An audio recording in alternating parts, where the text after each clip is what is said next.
daawadayaal waxaad ku soo dhawaataan warbixin xasaasi ah oo ku saabsan baaris aan waday muddo hal sano ah oo aan ku ogaaday in lacag dhan 32 milyan oo dollar ay argixisada al-shabaab sanad walba ka helaan magaalada Muqdisho oo qura.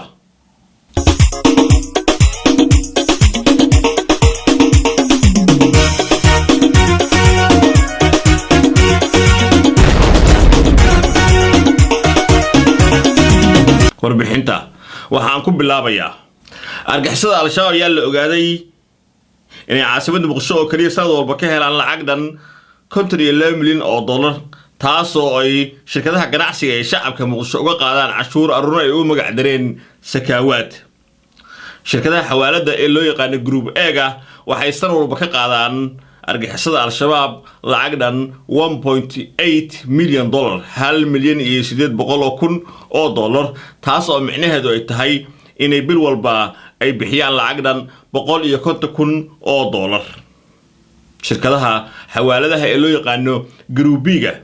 waxay sanad walba bixiyaan lacag dhan 600 kun oo dollar taasoo micnaheedu tahay in ay bil walba bixiyaan lacag dhan 50 kun oo dollar. shirkadaha xawaaladaha ee loo yaqaan iyagana Group C ama kategorigaas ku jira la yaqaan Group C waxa ay sanad walba bixiyaan lacag dhan 240 kun oo dollar taasoo bishiiba ay tahay 20 kun oo dollar. hoteelada iyo goobaha ganacsiga ee kala duwan ay al-shabaab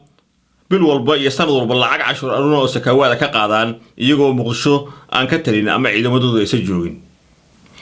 shirkadaha iyo ganacsada al-shabaab lacagta siiyay waxa isugu jiraan kuwa qadiyad ahaan aaminsan oo falalkooda gurracan u haysta inay xaq tahay, kuwa siyaasad ahaan taabacsan oo dilal ay u fuliyaan ama danahooda kala shaqeeyaan, iyo kuwa naftooda u baqaya oo lacagta baadda ah sidaas ku bixiya.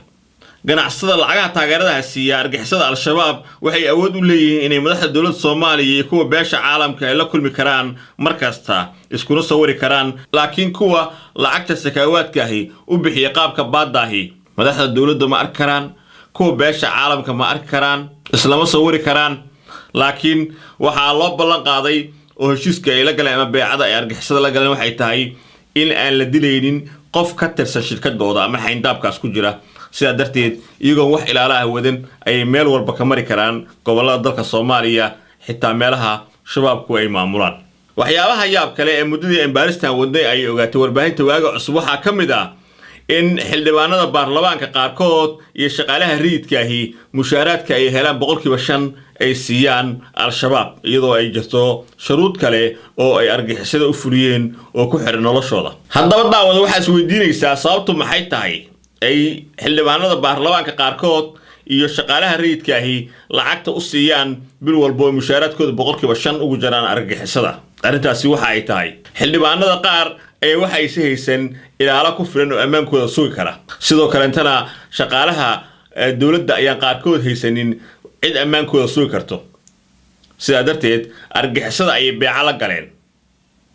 waxayna kula heshiiyeen in ay 5% u jiraan mushaarka bishii soo gala, sidoo kalena inay siiyaan xogta dawladda xilli kasta ay u baahdaan. sidaasi waxa waaga cusub u xaqiijiyay xildhibaano iyo shaqaale ka tirsan dawladda oo aan muddo la sheekaysanay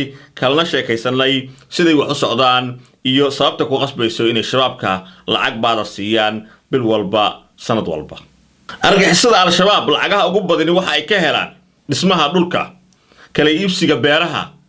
iyo waxyaabaha la midka ah. waxaana ku waajiba qof kasta oo dhul iibsanaya in uu argixisada al-shabaab u jaraahi lacag dhan 2%, taas oo ah dhaqaale badan marka loo fiiriyo inta maalin kasta magaalada Muqdisho iyo gobolada ku xeeran ka dhista guryaha ama ka iibsada beeraha iyo goobaha kale ee ganacsiga. waxaa jira maxkamad ay argixisada al-shabaab ku leeyihiin gobolka Shabeellada Hoose, gaar ahaan Tooro halka la yiraahdo. waxaa jirta qiso yaab leh oo uu nala wadaagay nin kamid ah qurbajoog ka tagay qurbaha ee gudaha Soomaaliya gaar ahaan Muqdisho tagay. ninkaasi waxa uu yiri 2 sano ayaan maxkamadda gobolka Banaadir iyo tan racfaanka ee dawladda Soomaaliya ka daba wareegay. waxa uu yiri waxaan u dacwoonayay guri aan leeyahay oo nin xoog iga haysto, waxaan codsanay in la iga saaro, laakiin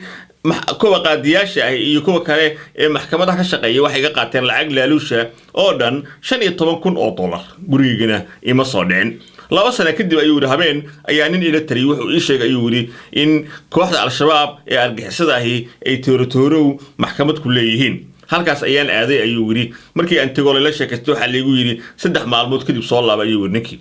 3 maalmood kadib ayaan ku laabtay ayuu yidhi waxaa laygu yidhi haa sax waa guriga adiga iskale waxaad bixinaysaa lacag $1,500 kadibna $1,500 haddii aad bixisid gurigaaga 10 cisho gudahood waa lagu keenayaa furaha oo weli waxaa ku keenaya ninka guriga ka haystay wuxuu yidhi lacagtii ayaan bixiyay oo iska soo baxay ayuu yidhi laakiin 7 maalmood iyadoo 3 maalmood ka dhiman tahay ayaa ninkii guriga haystay soo wuxuu yidhi waan ku doonayaa furihii guriga ayaan ku wadaa ee halkeed joogtaa wuxuu yidhi halkii aan joogay ayaa u sheegay ninkii waa yimid uu raali geliyay furihii guriga ayuu siiyay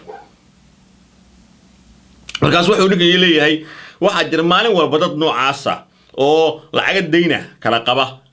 guryo ama dhul isku haysta oo taga halka loo yaqaan tooratoorow waxaana halka al-shabaab ama argixisada kooxda argixisada ahi ka soo gala lacag fara badan bil walba iyo sanad walba hadda waxaa isweydiinaysaa sidee argixisadu qofka guriga haysta uga qaadi karayaan ama qofka dhulka lagu haysta ama lacagta deynta qaba argixisadu way soo wacayaan qofku waxay leeyihiin waxa kula hadlaya nimankii al-shabaabka ahaa ee ataqiinay waxaad ku jirtaa baadil waxa haystaa guri aad lahayn sida daraadeed waxa lagu siinayaa intaasoo maalmood inaad guriga ugu guurto ama inaad deynta lagu leeyahay ku bixisto hadaad bixin weysaa leeyahay xukunkaagu waa dil marka qofka joogay Muqdisho markiiba amarka waa fulnaya dhan kasta marka laga eego argixisada al-shabaab waxay ku leeyihiin magaalada Muqdisho awood weyn maadaama saraakiisha amniga iyo madaxda dawladda Soomaaliya ay qaarkood yihiin kuwa al-shabaabka la shaqeeya iyo kuwa ka tirsan iyo kuwa aan dan kala hayn oo xil iska saareen inay sugaan amniga shirkadaha ganacsiga iyo muwaadiniinta Soomaaliyeed ee ku hoos nool ayna ka qaadaan cashuurta waana tan argixisada u fududeysay inay dadku baadaan inay dadka dilaan sidii doonaan u dhaqmaan waa tan fududeysay in ay amraan in internetka la joojiyo inay amraan in adeeggiisa service la joojiyo inay amarada al-shabaab ka shaqeeyaan magaalada Muqdisho laakiin kan dawladda aysan ka shaqeyn saddex kamid ah ganacsada sanad walba argixisada al-shabaab si lacagaha faraha badan ayaan weydiinay sababta ay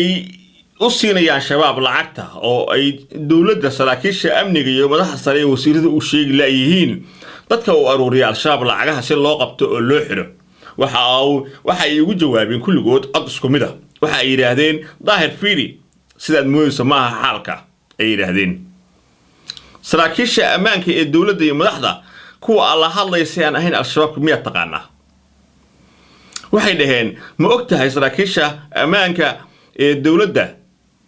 farmaajo ama tii ka horeysaba inay badankood u shaqeeyaan argixisada al-shabaab oo ay ka qaataan lacag gunno ah xir leeyihiin ma soo ogtahay qaarkood inay yihiin shabaab rasmi ah waxay yiraahdeen sidee hadda ku suurtagelaysaa ninka loo magacaabay agaasimaha sirdoonka qaranka Soomaaliya Sakariya Ismaaciil Xirsi oo ahaa taliyihii hore ee amniyaadka al-shabaab inaan u tagno oo si al-shabaab siino saan ku aaminayna waxay dhaheen wadada kaliya ee noo furan waxay tahay inaan lacagta baada iska bixino oo aan siino argixisada si ay noo nabadgeliyaan oo aan ganacsigeena u wadano waana tan sababaysa in hotel ku yaala Muqdisho oo wasiirada iyo xildhibaanadu ay degan yihiin la soo waco leeyaado lacagta sakaawaadka ee 6 bilood soo bixi lacagta sakaawaadka ee bisha soo bixi lacagta sakaawaadka ee sanadka soo bixi maamulahaas hotel ama milkiilaha hotelka ee lacagtaasi bixiyay maxaa diidaya xitaa hadii la yiraahdo hal la dilay xildhibaan hebel ama wasiir hebel oo hotelka ku nool ama hal la sameeyo inuu yeelayo aqbalayo maadaama ay duruufta halka la gasho si kastaba ha ahaatee daawadayaal shacabka Soomaaliyeed oo inta aynu baaristaan waday waxayna ku xaqiijinay inay jiraan 3 wasiir ku xigeen 2 wasiir dawle 61 xildhibaan 7 taliye ciidan iyo saraakiil ka tirsan sirdoonka iyo nabad sugidda Soomaaliya oo ka tirsan dhinaca kalena al-shabaab ama la shaqeeya al-shabaab kuwaas oo bil walba siiyo lacagta loo yaqaano gunno taas oo la siiyo argixisada siiyaan kuwa ay ugu magac dareen insider and rumor macnaha insider and rumor waxa weeye kuwa gudaha ku jira iyo kuwa xooraanka ama sida madaxa banaan u shaqeeyo rumorska loo yaqaano iyo dadka gudaha ku jira ay waxay siiyaan shabaabka lacagaha ay qaadaan sakaawaadkii waxa dib ay amniyaadkooda ugu howlgeliyaan oo waxay ku sameeyaan shaqaale sida qof wasiir ku xigeen ay waxay leeyihiin كدير ماينو أحكو جيس ماينو جودها نوجر لعجنا نجا قاضو تري إذا نتهاي سرقالة تهاي نجا قاضو على أي حال سكسو حوريو محاوم ليسا قبل ذا كريه الدلكة